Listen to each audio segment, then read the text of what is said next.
저희 조코피TV는 인터넷 가전 렌탈 변경 시 현금으로 110만원 당일 지급, 인터넷 끝판왕, 썬팅 필름의 새로운 패러다임을 선사하는 T9 필름 신차 검수부터 장기 렌트 리스까지 모빌리티 서비스의 정수 카스페이스와 함께합니다.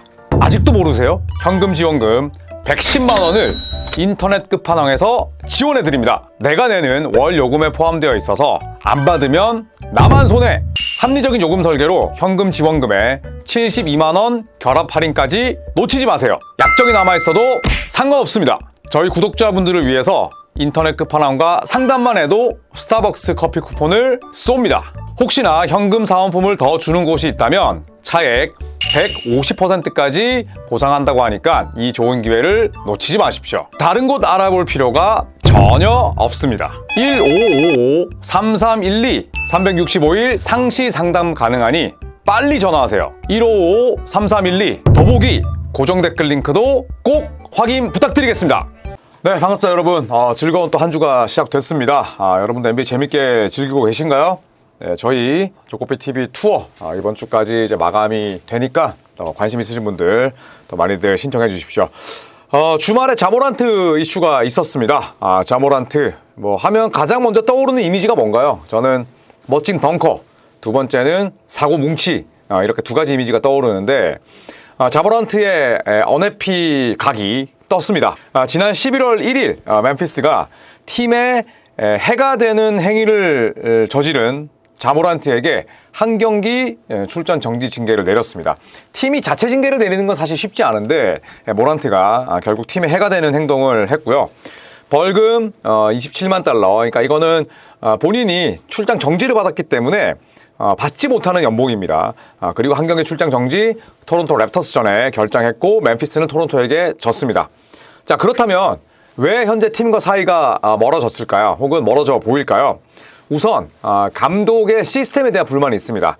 그전까지 멤피스의 중원기를 이끌었던 인물이 타일러 젠킨스입니다. 그런데 갑자기 잘렸죠, 지난 시즌 막판에. 그리고 이 타일러 젠킨스 감독이 경질되기 전부터 공격 전술에 대한 불만이 제기됐었습니다.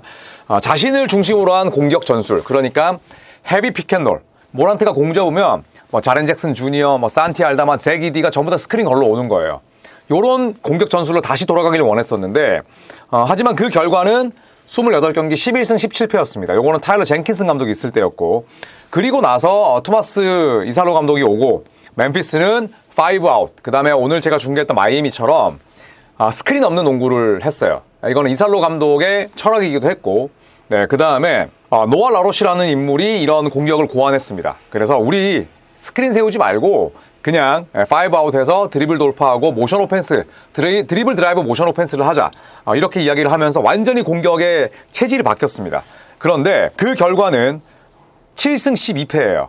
그러니까 자모란트는 젠킨슨 감독의 공격도 마음에 들지 않았고 이살로 감독이 들고 나온 전술도 별로였다는 거죠. 나를 위한 헤비 픽앤롤, 무조건 투맨 게임으로 내가 공을 쥐고 시작하길 원하는 거죠. 자, 그리고 이런 결과가 결국에는 자모란트 심기를 불편하게 만들었습니다. 사실 감독이 어떤 색깔을 지녔냐에 따라서 거기에 또 적응하고 순응하는 것도 저는 선수의 책임이라고 생각을 하는데, 모란트는 해답이 정해져 있는 거죠. 나를 위해서 픽을 세워라. 헤비 픽앤롤 볼핸들러는 나여야 되고 무조건 스크린 세워라. 이게 모란트의 생각인 거죠. 어떻게 보면 이기적인 생각일 수도 있는 거죠. 경기 종료 후에 언론과 인터뷰에서 모란트는 거의 모든 질문에 대한 답을 코칭 스태프에게 가서 물어봐, 이거였습니다. 굉장히 러셀 웨스브룩이 심기가 불편할 때 굉장히 또 이런 나쁜 태도를 보이기도 하는데, 모란트도 그거였죠. 나는 모르겠고 코칭 스태프한테 가서 물어보라니까. 이런 답변으로 일관했습니다. 팀이 더 잘할 수 있으려면 어떻게 해야 되냐, 이런 한 기자의 질문에 걔네들 말로는 코칭 스태프겠죠. 코칭 스태프들 말로는 아마도 나를 기용 안 하는 거겠지. 굉장히 냉소적으로 이야기합니다. 이게 프로의 입에서 나올 이야기는 아니잖아요. 굉장히 좀 어떻게 보면 유치한 그런 발언입니다.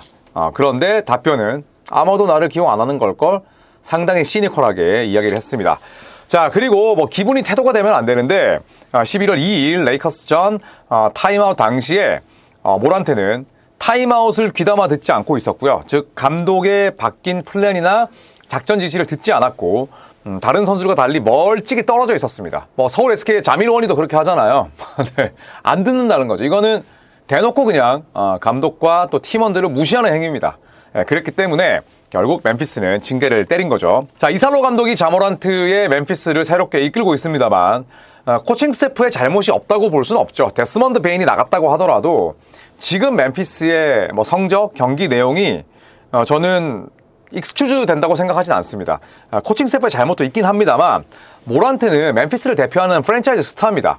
네, 그런데 이런 태도를 보여서는 곤란하겠죠. 자, 11월 2일 레이커스전 이후에 이살로 감독이 이런 얘기를 했습니다. 모란트에 대한 리더십과 또 태도에 대한 문제를 제기했는데 이제 그 이야기를 듣고 모란트가 굉장히 부적절한 어조로 결국 출장 정지 징계로 이어지는 결과가 된 거죠.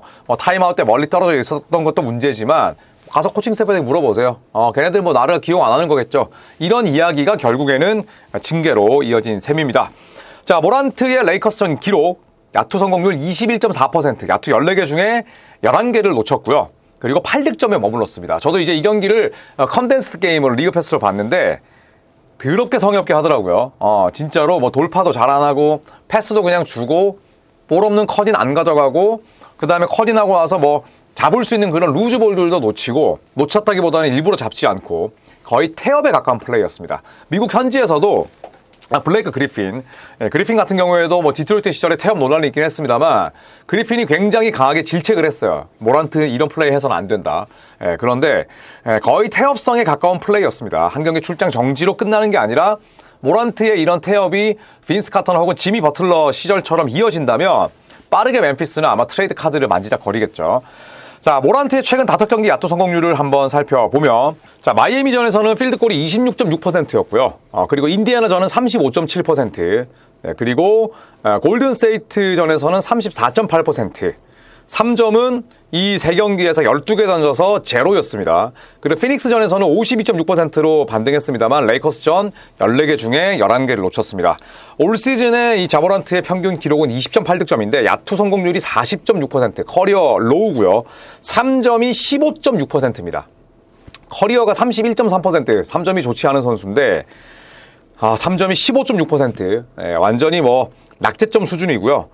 그리고 평균 득점 역시도 3년차 시즌 이후에 가장 떨어집니다. 그러니까 무언가 좀 열정과 총기를 잃어버린 듯한 그런 모양새예요. 자, 멤피스는 현재 3승 4패에 그쳐 있고 서부 컨퍼런스 10위입니다. 아까도 말씀드렸듯이 이런 저조한 성적과 좋지 못한 내용이 전부 다 모란트의 잘못은 당연히 아니죠. 그런데 뭐 세드릭 카워드라는 굉장히 좋은 선수도 들어왔고, 그리고 또 자모란트가 지금은 이제 뭐 1, 2년 차도 아니고 베테랑이 됐고 또 새로운 감독과 함께 트레이닝 캠프, 프리시즌, 미니 캠프를 다 거쳤는데 그런 점들을 감안한다면 좀 부진한 출발이긴 하죠. 물론 뭐 제기디, 그 다음에 타이 제롬, 브랜든 클락, 뭐 다친 선수들이 많긴 하지만 멤피스의 출발이 훌륭하다고 볼 수는 없습니다. 자, 이러다 보니까 모란트 트레이드설이 모락모락 피어오르고 있죠. 한 배팅 업체에 따르면 모란트의 트레이드 가능성은 징계 전에는 5%였는데 징계 후에는 15%로 상승했고요. 지난 시즌부터 지속됐던 트레이드설이 다시 수면 위로 떠올랐습니다. 모란트는 코칭 스태프 교체 및 전술 변화에 불만이 많았었고요. 이전에 총기 논란부터 또 지금까지의 보여준 모란트의 행동은 팀의 악영향이 상당히 많습니다. 뭐 그 때문인지 멤피스의 전체적인 티켓 가격도 굉장히 많이 내려왔고 한때 뭐 서부 컨퍼런스 2번 시드를 2번이나 차지했던 그 인기 많았던 멤피스는 이미 과거의 일이 돼버린 듯한 느낌입니다.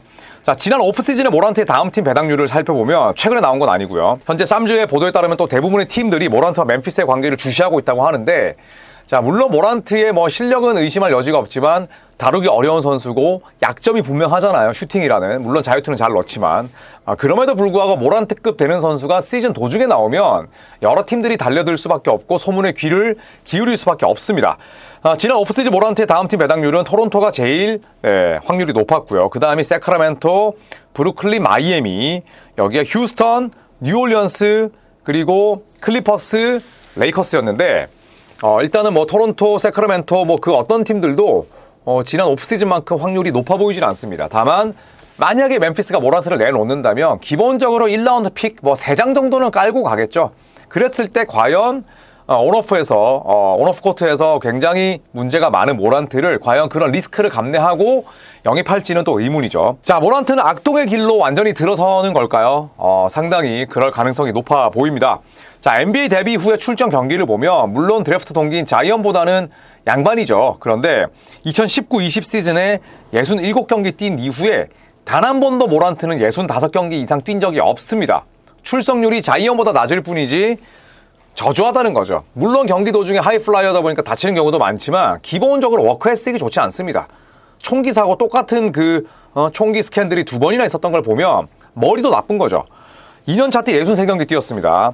3년차 때 57경기로 출전 경기는 많지 않았지만 기량 발전상 그리고 올스타 그리고 세컨팀에 뽑혔어요. 이때는 65경기 이상 뛰어야지 올 NBA 팀을 받을 수 있다는 규정이 없었습니다. 뭐 어떻게 본다면 또 행운도 따른 셈이었는데 근데 문제는 이때가 오히려 정점이었다는 거예요. 3년차에 정점 찍고 내려오는 선수가 어디 있습니까?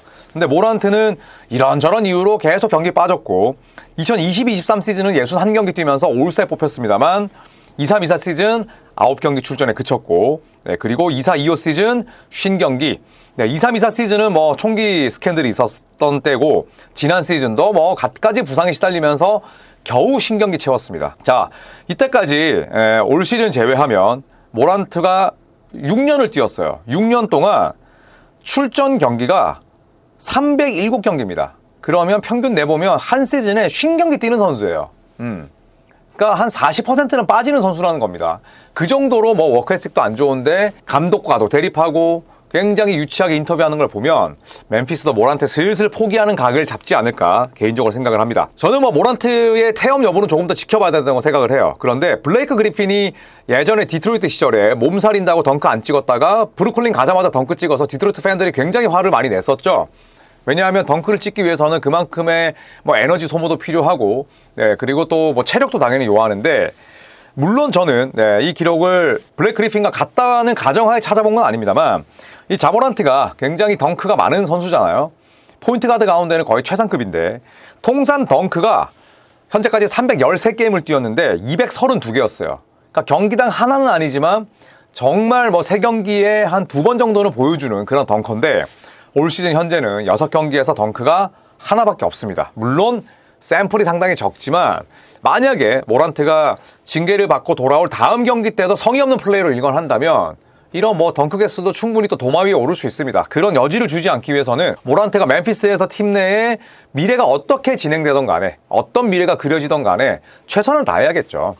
뭐 지난 시즌에도 제가 지미 버틀러의 태업은 누구의 잘잘못을 떠나서 태업 자체는 굉장히 잘못된 행위다라고 했을 때 의외로 태업을 할 수밖에 없었던 그 상황에 대해서 옹호하시는 분들도 많더라고요. 그래서 저도 조금 생각을 달리 먹긴 했습니다만 그래도 저는 프로 선수의 태업은 있을 수 없는 일이라고 생각을 해요. 모란트가 지난 레이커스 전처럼 성의 없는 플레이 또 성의 없는 인터뷰 유치한 감정 싸움 이런 것들이 더 이상 없었으면 좋겠습니다. 만약에 이런 행위가 지속된다면 멤피스는 언제든지 모란트를 팔고 또 새롭게 출발하겠죠. 자, 이상 자모란트에 대한 소식을 살펴봤습니다. 자, 오늘도 영상 올라가고 내일 오전에도 이민재 위원이랑 제가 찍은 영상이 또 업로드 되니까요. 많은 시청을 부탁드리고 이번 주 라방은 수요일에 하겠습니다. 11월 5일 수요일에 여러분과 함께 라방 진행하고 그리고 제 9차 여행도 이번 주까지 마감하고 그렇게 11월에 떠나도록 하겠습니다. 여러분 조코피TV 항상 많은 사랑 부탁드리고요. 좋아요, 구독도 알림 설정도 또 한번 부탁드리겠습니다. 고맙습니다.